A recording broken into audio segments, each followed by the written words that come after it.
Aí, meu irmão, tá sinistra, a parada tá cansadão mesmo, não tá aguentando mais. Meu irmão, são 20 minutinhos, parceiro, carecas de saber, parceiro.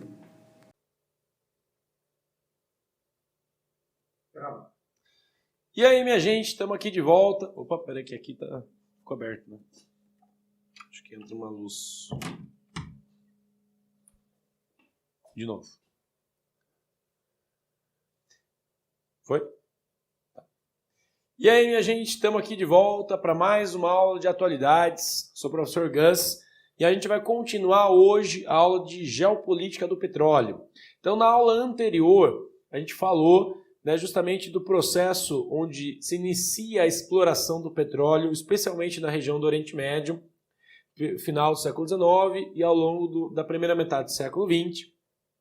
A gente comentou sobre a presença das grandes empresas internacionais, as grandes multinacionais que atuavam e atuam na região, as chamadas Oito Irmãs, né, ou antigas Oito Irmãs. Falamos do surgimento da OPEP, da Organização dos Países Exportadores de Petróleo, né? Então, uma organização regional que vai surgir justamente para regular a exploração internacional do petróleo na região do Oriente Médio. E também, né, sem deixar de lado, a Venezuela como país aí pertencente ao OPEP desde o início.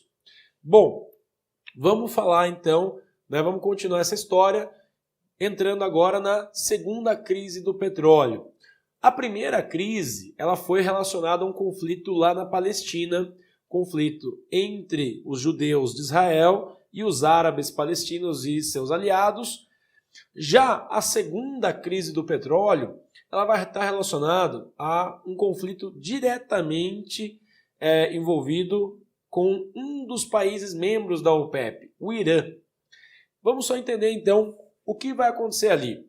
O Irã, até o final dos anos 70, era o principal parceiro norte-americano na região. Por quê? Porque ali havia dentro desse país um governo, né, uma monarquia do Shah Reza Pahlavi. Shah é um termo relacionado a rei na língua persa, na língua do Irã. Então, esse rei, vou chamar assim, ele tinha ali todo um posicionamento de governo, de incentivo à cultura do Ocidente, de aproximação do Irã em relação à cultura europeia, à cultura norte-americana, e ele entendia que era positivo, né, abrir a economia do Irã para exploração, né, através das empresas multinacionais norte-americanas. Então, daquelas antigas Oito Irmãs, as norte-americanas atuavam principalmente em território iraniano. Olha só, o Irã, até o final dos anos 70, então, era o principal parceiro dos Estados Unidos, principal fornecedor de petróleo para os Estados Unidos. Ok. No entanto, ao longo dos anos 70, vai começar, né, ou antes até, desde o final dos anos 60, mas ao longo dos anos 70, vai começar a ter destaque o discurso de um religioso islâmico xiita do Irã, né? O termo que eu vou usar aqui, ele é um termo, né, que é como se fosse um bispo no cristianismo, o Ayatollah. O Ayatollah Khomeini, né, um religioso do islamismo no Irã, ele vai começar a pregar vamos dizer assim, junto com com seus sermões religiosos, ele vai também pregar a ideia de que o Irã deveria se afastar do Ocidente, deveria retornar a uma cultura, a um modelo cultural mais próximo daquilo prescrito por uma vertente de islamismo. Por que é importante aqui a gente colocar sempre a questão da vertente de islamismo? Porque da mesma forma que o cristianismo tem várias vertentes, o islamismo também, e não é só a diferença entre xiitas e sunitas. Existe, dentro do mundo xiita ou do mundo sunita, você tem vertentes desde bastante conservadoras ou radicais, até mais moderadas, né, e mais abertas. O fato é que o Ayatollah Khomeini naquele momento, defendia uma vertente bastante radical de oposição à presença da cultura ocidental dentro do Irã. E veja, né, o seu discurso ele vai ficar famoso e ganhar as massas do Irã a ponto dele ser expulso do Irã. Ele vai ser exilado, e ele vai para o Egito. No entanto, mesmo estando exilado, os seus discursos, os seus sermões, eles vão continuar chegando até uma grande parte da população do Irã. Como? Olha só a tecnologia da época. Né? Quem aqui se lembra daquelas fitas que a gente gravava música e colocava no carro, né? Aquelas fitas, aquelas tapezinhas, né? Que geralmente só quem tem mais de 30 anos entende a relação entre uma fita daquela e uma caneta Bic. Né? Justamente por quê? Porque quando a fita, né, enroscava, você pegava uma caneta Bic, você colocava no meio do buraquinho lá e você rebobinava manualmente usando uma Bic. Pois é, aquelas fitas elas né, serviam para fazer gravações também de áudio, né, quando você estava com o gravador na mão. E foi justamente gravando fitas que o Ayatollah Khomeini, né, conseguiu colocar todas as suas opiniões, e essas fitas entravam de forma clandestina no Irã. E através da reprodução dessas fitas, né, como se hoje a gente fosse fazer uma pirataria de CD, através da reprodução dessas fitas, é que o discurso do Ayatollah chegava a diversos pontos dentro do Irã. E através dessas fitas ele conseguiu mobilizar uma revolução no Irã, justamente o que aconteceu nos anos 70 e 79.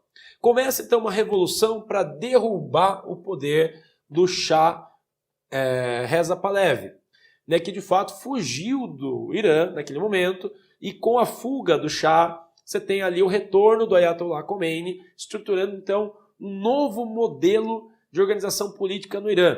Então o Irã deixa de ter uma monarquia parlamentar e passa a ser uma república teocrática, né, um novo modelo de governo ali, com base nos preceitos do Alcorão, né? E o Ayatollah Khomeini se torna, então, o primeiro presidente dessa nova república iraniana. Ok, nisso você tem toda uma mobilização ali no Irã, né, de afastamento da cultura ocidental e de uma, vamos dizer assim, de uma reciclagem cultural segundo os moldes desse novo sistema político. Bom, o que interessa isso para a questão do petróleo? O fato do Irã, né, ter criado um novo modelo político anti-Ocidente vai fazer com que o Irã, por exemplo, corte relações com os Estados Unidos. Corte, né, o fornecimento de petróleo, não total, mas a maior parte do fornecimento de petróleo para os Estados Unidos. E nessa história, claro, o governo norte-americano vai tentar interferir no processo da revolução para que ela não ocorresse ou para que ela fosse diminuída de alguma maneira.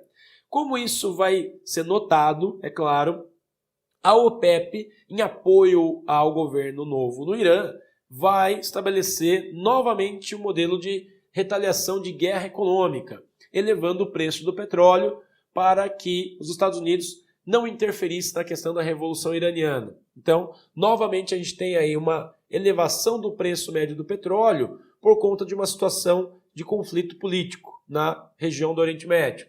Então o petróleo vai sair de 14 dólares o preço do barril para 31 dólares, o que vai ser uma alta significativa a ponto de novamente quebrar a economia mundial. Vamos lembrar da situação do Brasil? Brasil, lá nos inícios dos anos 70, começou o tal do milagre econômico brasileiro. Ok, né? Com o comando lá do Delfim Neto, o Brasil começa a se ajeitar, começa a produzir, o seu PIB começa a aumentar. E aí, diante disso, o que vai acontecer? A primeira crise do petróleo, 73. Reflexos em 74 até o final dos anos 70. Quando que o Brasil começa a se organizar novamente, com a sua economia? Lá pelo ano de 79. O que acontece de novo em 79? Segunda crise do petróleo. E aí o Brasil não consegue se recuperar economicamente. E justamente essa crise econômica, né, interna, mas também com, né, influência aí da crise econômica mundial, das crises do petróleo nos anos 70, o Brasil ele vai entrar nos anos 80 né, com uma situação muito complexa do ponto de vista de uma crise econômica e também política, vivendo ali o final do regime militar. Inclusive, as crises econômicas elas vão também ser importantes para forçar o regime militar a abrir o processo de redemocratização. Bom, mas isso aí é um detalhe que a gente fala em história do Brasil. Bom, voltando aqui à questão do petróleo e do Oriente Médio. Vamos entender o que vai acontecer na sequência, né, dessas crises e qual que é a situação do petróleo hoje. Bom, então a gente analisou a questão das crises econômicas aí provocadas pela questão do petróleo, então primeira, segunda crise. E aí o que vai acontecer? O mundo vai mudar nos anos 90 com a chamada nova ordem mundial. Com a chamada nova ordem mundial, o que vai acontecer? Né? Vai se intensificar os processos do capitalismo global dentro daquilo que a gente chama de neoliberalismo. Neoliberalismo, então, seria um momento aí de aberturas, né? Um grande momento aí de aberturas econômicas pelo mundo, a ideia dos estados mínimos. E nisso, é claro, né, as grandes corporações internacionais elas vão buscar sobreviver no mercado internacional, criando forças e fazendo alianças. Disso daí, algumas empresas fortes do ramo petroquímico, elas vão sobreviver a partir de grandes fusões. Vamos colocar aqui 2 grandes exemplos. Lembra que lá das antigas 8 irmãs, existia lá uma empresa que era a Exxon e outra empresa que era a Mobil. Essas 2 empresas, no início dos anos 90, elas vão se fundir e vão se tornar uma única empresa, né, atuando aí na questão, na economia do petróleo. Outra grande fusão que vai acontecer nesse período também está relacionado a uma empresa britânica e uma empresa holandesa, que eram empresas fortes, mas que vinham sofrendo ali percas significativas e vão juntar o seu capital para resistir, né, e incorporar aí novas áreas de mercado, novas atuações internacionais. Então, a Royal Dutch vai se juntar com a Shell holandesa, formando uma única grande empresa. Esse vai ser um grande mecanismo de sobrevivência das grandes multinacionais do petróleo, justamente porque gradativamente, com a ação da OPEP, né, com a questão da regulamentação do preço, com o surgimento de outras fontes energéticas, a exploração de outras fontes, com uma alteração significativa na geopolítica global, essas empresas elas vão sofrer perdas e vão precisar juntar seu capital para sobreviver. Outra coisa interessante que vai acontecer é o surgimento ou o crescimento gradativo de empresas que a princípio eram locais, né, e que vão começar a ter um destaque maior, com, né, um destaque especial aí para os anos 2000 em diante.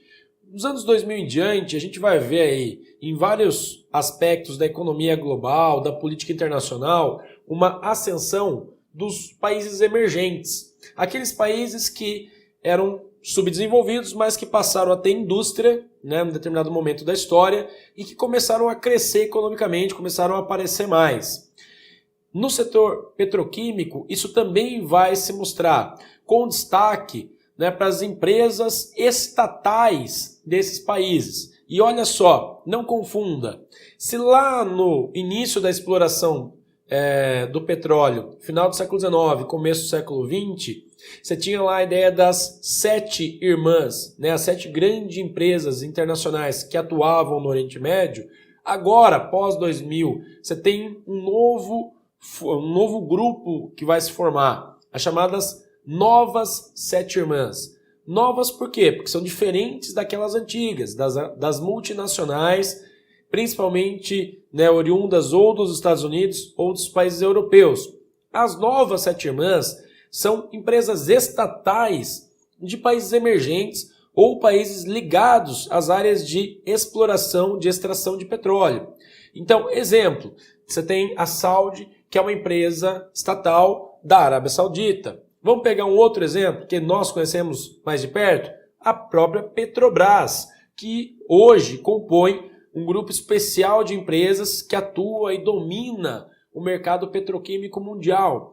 Então, Petrobras brasileira, uma estatal brasileira, assim como a estatal da Venezuela como a estatal do Irã, a estatal russa, a estatal chinesa, a estatal da Malásia, juntas, elas, né, controlam um pouco mais que 40% da economia do petróleo, o que significa uma diminuição da participação daquelas antigas 7 ou 8 irmãs. Olha só o que a gente nota aqui no balanço da economia mundial. Uma sobrevivência, né, de empresas de países tradicionalmente ricos e a emergência de empresas de países que agora, né, estão em destaque no mundo, na economia mundial. A gente poderia relacionar isso justamente a todo um processo global de equilíbrio do poder econômico entre alguns países da Europa e Estados Unidos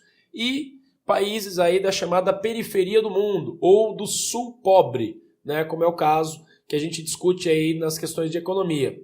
Tudo bem, gente? Então, assim a gente encerra a questão da geopolítica do petróleo. Você vai ouvir falar de mais questões relacionadas ao petróleo em outras aulas de geopolítica, de atualidades, principalmente quando o assunto for vinculado ao Oriente Médio. Tudo bem, gente? Então, ficamos por aqui por hoje. Um abraço.